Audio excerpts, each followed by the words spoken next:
بیان کرنا ہر کسی کے بس میں نہیں ہے. کتنا بھی بڑا عالم دین کیوں نہ ہو, کتنا بھی بڑا مجتہد کیوں نہ ہو, کتنا بھی بڑا آیت اللہ کیوں نہ ہو, آپ کی فضیلت کو بیان ہی نہیں کر سکتا. یعنی تمام عمر جو ہے, عمر تمام ہو سکتی ہے لیکن آپ کی فضیلت تمام نہیں ہو سکتی. لہذا اسی لیے کہتے ہیں کہ جب بھی شہادت اور ولادت آئے تو ہر مناسبت پر ایک مجلس سے محفل ہونی چاہیے تاکہ معلوم ہو سکے کہ کون سے ماہ کی ولادت کون سی تاریخ کو ہے, شہادت آنے والی نسلوں کو یہ چیزیں معلوم رہے. 25 شوال کو شہادت, آپ کی ولادت میں بتا دو جب 17 ربیع الاول سن 83 ہجری کو آپ کی ولادت ہوئی اور آپ کی شہادت ہوئی 25 شوال سن 148 ہجری میں آپ کی شہادت ہو گئی. لیکن آپ کے والد جو تھے ہمارے پانچویں امام, سب جانتے ہیں آپ کے والد جو ہمارے پانچویں امام تھے. سب سے اہم بات, آپ کی والدہ کا نام تھا ام فروہ. ہمارے چھٹے امام کی والدہ کا نام ام فروہ تھا جو پانچویں امام کی زوجہ تھی. آپ جانتے ہیں ام فروہ کون تھی؟ کون تھی ام فروہ؟ یہ جو کربلا میں موجود تھی ام فروہ وہ نہیں ہے, بلکہ مسلمانوں کے پہلے خلیفہ جو ہیں ابو بکر, ان کی پڑ پوتی ہے ام فروہ. پڑ پوتی ہے ابو بکر کی. کون ام فروہ؟ ابو بکر کا بیٹا محمد, محمد کا بیٹا قاسم, قاسم کی بیٹی ام فروہ جو چھٹے امام کی ماں ہے, پانچویں امام کی زوجہ ہے. اور محمد بن ابی بکر جن کے لیے مولا کائنات نے فرمایا ہے ابی بکر کا بیٹا نہیں بلکہ میرا بیٹا ہے, کیونکہ ان کی تربیت مولا کائنات نے کی تھی. تربیت اور نشو و نما مولا کائنات نے کی تھی, لیکن صرف اس لیے نہیں کہا تھا کہ میرا بیٹا, کہ مولا کائنات نے تربیت کر دی. مولا کائنات نے تربیت کی, پرورش کی, اس لیے بیٹا نہیں کہا, بلکہ حق و باطل کو جانتے تھے اس لیے اپنا بیٹا کہا. کیا حق و باطل جانتے تھے؟ یعنی اہل بیت کو دوست رکھتے تھے اور ان کے دشمنوں سے بیزاری ظاہر کرتے تھے. پھر چاہے وہ اپنا باپ ہی کیوں نہ ہو, اگر دشمن اہل بیت ہیں تو ان سے بھی بیزاری کا اظہار کرتے تھے. کون؟ مسلمانوں کے پہلے خلیفہ حضرت ابو بکر جنہیں کہتے ہیں ان کے بیٹے محمد ہے, اپنے باپ سے بغض رکھتے تھے. کیوں؟ کیونکہ دشمن اہل بیت تھے. تاریخ میں کہیں بھی نہیں ملتا کہ محمد بن ابی بکر اپنے باپ سے دشمنی ظاہر کی ہو, لیکن صرف ایک روایت ملتی ہے. کون سی روایت ہے؟ کہ محمد کے 2 بیٹے تھے, ایک کا نام انہوں نے علی رکھا, دوسرے کا نام قاسم رکھا. کون؟ ابو بکر کا بیٹا محمد, محمد کے 2 بیٹے, ایک کا نام قاسم رکھا, ایک کا نام علی رکھا. لوگوں نے پوچھا کہ محمد تمہارے باپ کا نام جو ہے ابو بکر تھا, تمہارے باپ کا نام ابو بکر تھا, تم اپنے بیٹے کا نام ابو بکر رکھتے, لیکن ان کا نام علی رکھا, ان کا نام قاسم رکھا. کس سے پوچھا جا رہا ہے؟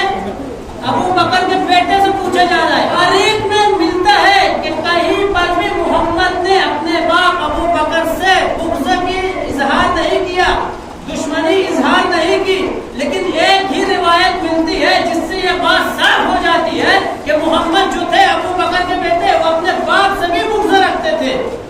یعنی اہل بیت کے دوستوں سے دوستی, اہل بیت کے دشمنوں سے دشمنی رکھتے تھے. وہ تاریخ میں کیا ملتا ہے؟ محمد کے 2 بیٹے تھے, ایک کا نام انہوں نے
والدہ تھی.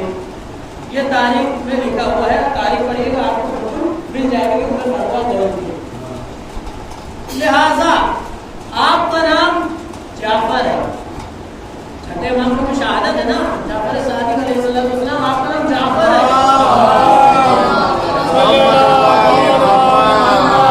جعفر کا کیا معنی ہے؟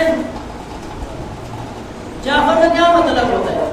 جب آپ لغت اٹھا کر دیکھیں گے تو جعفر کا معنی ہے نہر کے. جنت میں ایک نہر ہے جس میں اس نہر کا نام جعفر رکھا گیا ہے. اسی نہر سے ہمارے چھٹے امام کا نام رکھا گیا جعفر. کیوں؟ کیا وجہ ہے کہ جنت میں ایک نہر جعفر, اسی نام پر ہمارے چھٹے امام کا نام رکھا گیا؟ کیوں؟ کیا وجہ ہے؟ جب امام سے خود پوچھا گیا کہ اے مولا ہمیں یہ بتائے کہ آپ کا نام جعفر کیوں رکھا گیا, تو امام نے یہی فرمایا تھا کیونکہ جنت کی نہر سے کوئی کافر سیلاب ہو نہیں سکتا اور میرے علم کسی کافر کے دل میں سما نہیں سکتا. صلوات پڑھیں محمد.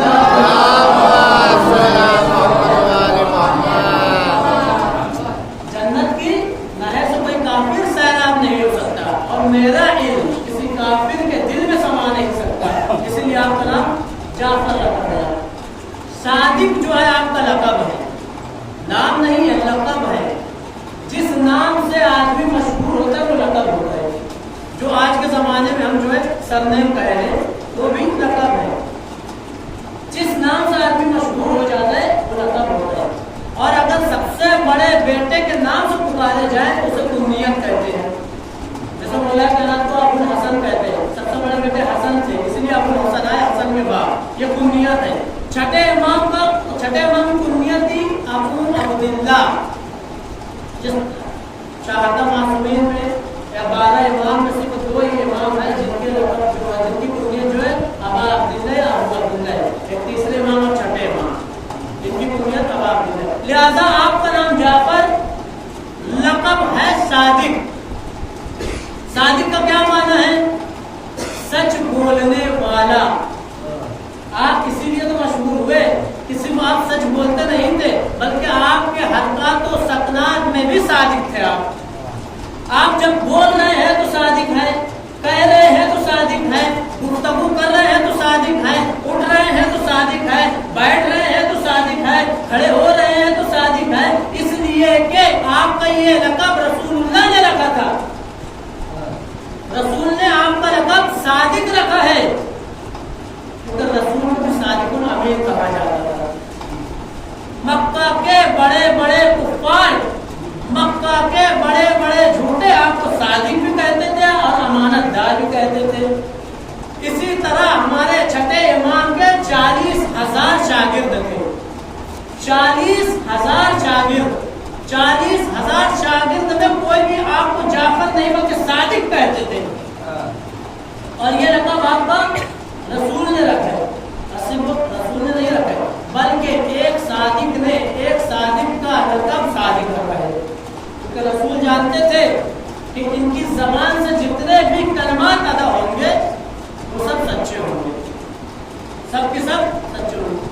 اور یاد رکھیے گا کہ جتنے بھی دنیا میں کونے کونے میں جو یونیورسٹیاں ہیں نا, اس کی بنیاد چھٹے امام نے رکھی ہے. دنیا کے کونے کونے میں جو اسکول چل رہے ہیں, جو بچوں کو پڑھایا جا رہا ہے, اس کی بنیاد چھٹے امام نے رکھی ہے. دنیا کے کونے کونے میں جو مدارس چل رہے ہیں, مدرسے چل رہے ہیں, اس کی بنیاد چھٹے امام نے رکھی ہے. یعنی دنیا میں جتنے بھی لوگ انجینئر بن رہے ہیں چھٹے امام کے دیے دین ہے. دنیا میں جتنے بھی لوگ ڈاکٹر بن رہے ہیں چھٹے امام کی دین ہے. دنیا میں جتنے بھی لوگ پائلٹ بن رہے ہیں چھٹے امام کی دین ہے.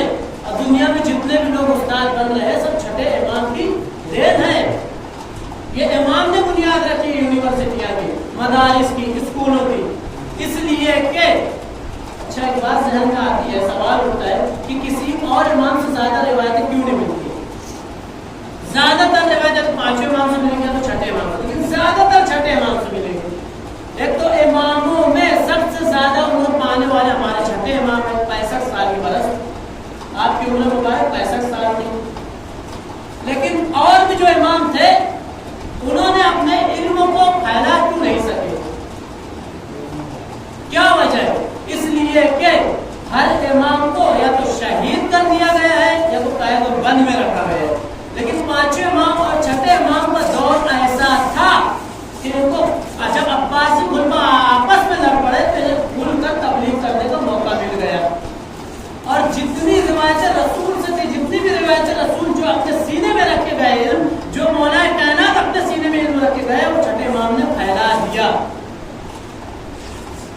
اور یہ صرف چھٹے امام نے پھیلایا نہیں، دنیا کے کونے کونے میں ہر جاہل کو عالم بنا دیا، ہر جاہل کو عالم بنا دیا۔ یہ تو صرف ایک علی کی دین ہے کہ جن کا علم پھیلا تو دنیا کے کونے کونے میں پھیل گیا۔ اگر 12 کے 12 علی کا علم پھیل جاتا تو دنیا کے کونے میں کوئی جاہل ہی نہیں رہتا۔ یہ ایک علی کا علم کی دین ہے۔ جو آج لوگ ڈاکٹر بن رہے ہیں، انجینئر بن رہے ہیں، جو پائلٹ بن رہے ہیں، استاد بن رہے ہیں، صرف ایک علی کی دین۔ اگر 12 کی 12 کی دین ہوتی تو دنیا کے کونے میں کوئی جاہل نہیں رہتا۔ لہٰذا آپ کو معلوم ہوگا کہ جعفر کا معنی نہر سے، صادق کا معنی ہے سچا، سچ بولنے والا۔ صرف آپ بولنے میں سچے نہیں تھے بلکہ آپ کے حرکات و سکنات میں بھی سچائی تھی۔ جس طرف آپ کا اشارہ اٹھ جاتا تھا وہ سچا ہو جاتا تھا، اس لیے آپ کو جعفر صادق۔ آپ کی بنیاد ہے ابو عبداللہ۔ جہاں پر بھی آپ کو روایت ملے، کسی بھی حدیث میں روایت ملے ابو عبداللہ، تو سمجھ جائے کہ چھٹے امام سے یہ روایت ہے، کیونکہ بعض اوقات چھٹے امام کا نام لکھا نہیں آتا، صرف لکھا جاتا ہے ان ابی عبداللہ۔ اس کا مطلب ہے چھٹے امام سے روایت ہے۔ آپ کے علم کے بارے میں نے مجلس کے آغاز ہی میں کہہ دیا کہ آپ کا علم اتنا تھا کہ ہماری عمر تمام ہو سکتی ہے لیکن آپ کی فضیلت اور علم تمام نہیں ہو سکتے۔ مسجد نبوی میں آپ بیٹھے ہوئے ہیں اور آپ لوگوں کو اپنی باتیں سنا رہے ہیں، اور اتنے سچے تھے آپ، اتنے صادق تھے کہ جب مکے والوں کو معلوم پڑا کہ رسول کا ایک فرزند صادق ہے، ان کے ہر باتوں میں ہر لفظوں میں سچائی ہے، تو مکے کے کفار، مکے کے یہودی، مکے کے عیسائی اور جو دور دور یمن میں مصر میں رہتے تھے، سب امام کی باتوں کو سننے کے لیے مدینہ آ گئے۔ امام جو ہے سب کو اپنی باتیں سنا رہے تھے۔ اسی مدینہ میں ایک یہودی رہتا تھا جو اپنے گھر میں امام کی باتیں سن رہا تھا، جو اپنے گھر میں امام کی باتیں سن رہا تھا، لہٰذا یہ سجا، اپنے آپ کو سجایا اور ایک کپڑا اپنے سر پر رکھا جسے ہم امامہ کہتے ہیں، ردا لی، اور باہر نکلنے کی طرف سے چلا تھا تو اس یہودی کی بیوی نے کیا کہا کہ کہاں جا رہے ہو؟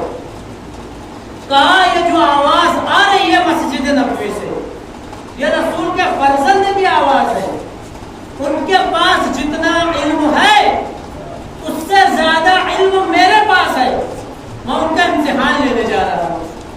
کس نے کہا؟ یہودی نے۔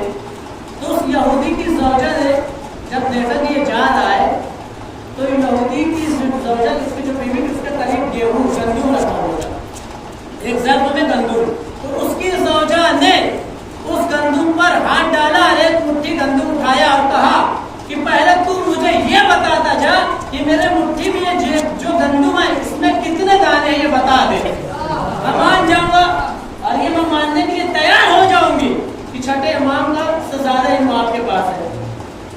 اس یہودی نے کیا کہا؟ میں عورتوں کے سوال کا جواب نہیں دیتا۔